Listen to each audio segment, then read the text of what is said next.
Selamat pagi anak-anak semua. Salam sehat dan salam SFD untuk kita semua.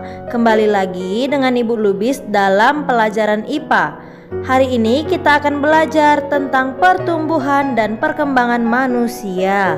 Mari simak penjelasan di dalam video berikut ini. Yang pertama adalah pertumbuhan manusia. Pertumbuhan dialami oleh semua makhluk hidup. Pertumbuhan ditandai dengan bertambahan tinggi dan berat badan. Tahapan pertumbuhan manusia yaitu dari bayi hingga lanjut usia.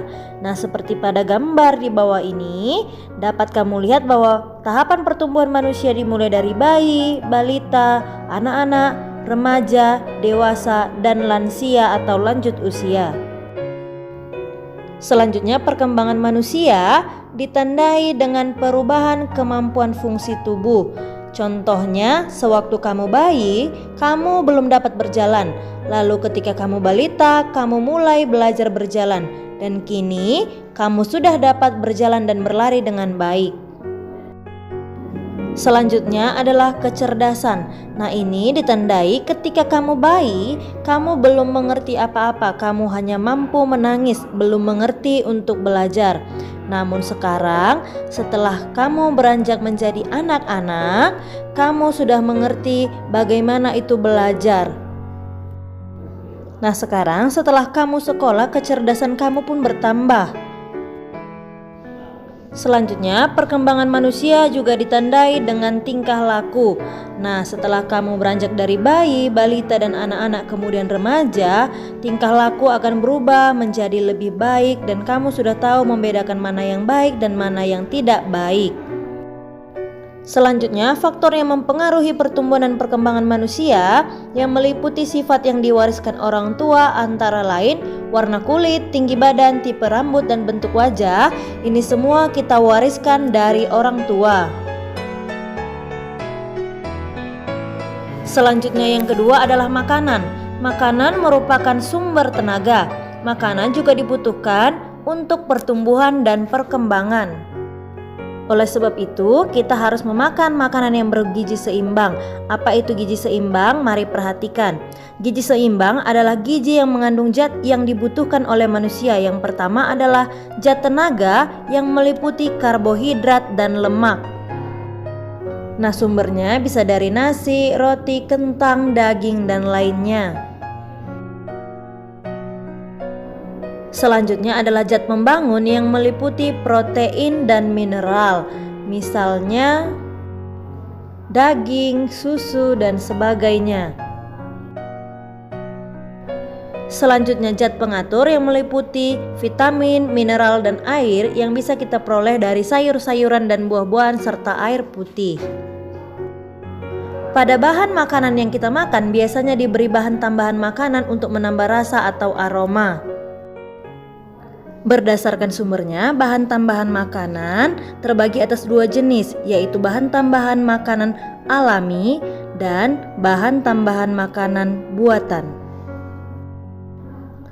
Bahan alami berasal dari makhluk hidup, sedangkan bahan buatan berasal dari bahan kimia.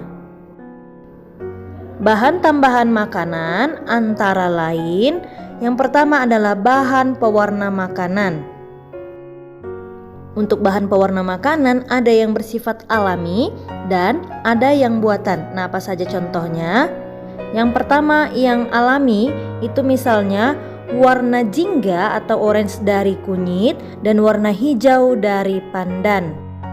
Dan contoh pewarna buatan misalnya brilliant blue. Bahan tambahan selanjutnya adalah bahan pemanis. Nah, bahan pemanis juga ada bahan pemanis alami dan ada bahan pemanis buatan. Bahan pemanis alami contohnya madu, gula, tebu, dan gula aren. Dan contoh pemanis buatan adalah sakarin.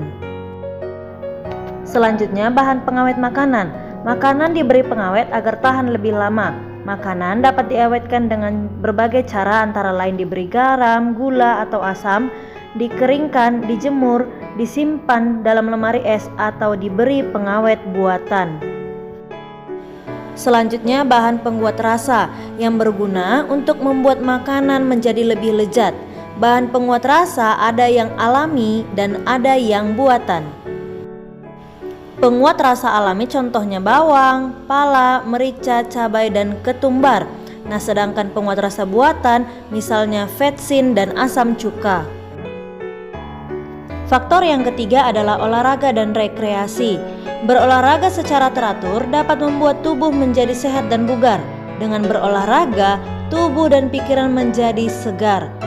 Berekreasi tidak harus jauh dan yang membutuhkan biaya mahal. Membaca buku, melakukan kegemaran atau bersantai sambil menonton televisi merupakan contoh rekreasi sederhana yang dapat kamu lakukan. Faktor yang keempat adalah istirahat. Tubuh melakukan aktivitas setiap hari. Setelah lelah melakukan berbagai aktivitas, tubuh membutuhkan istirahat. Istirahat yang paling baik adalah tidur. Setelah bangun tidur, tubuh akan kembali segar. Nah, untuk anak-anak seusia kamu, lama tidur yang baik adalah 10 jam sehari. Nah, anak-anak, itulah hari ini materi kita tentang pertumbuhan dan perkembangbiakan manusia. Ibu harap video ini dapat dimengerti dengan baik. Cukup sekian anak-anak semua. Terima kasih dan salam SFD.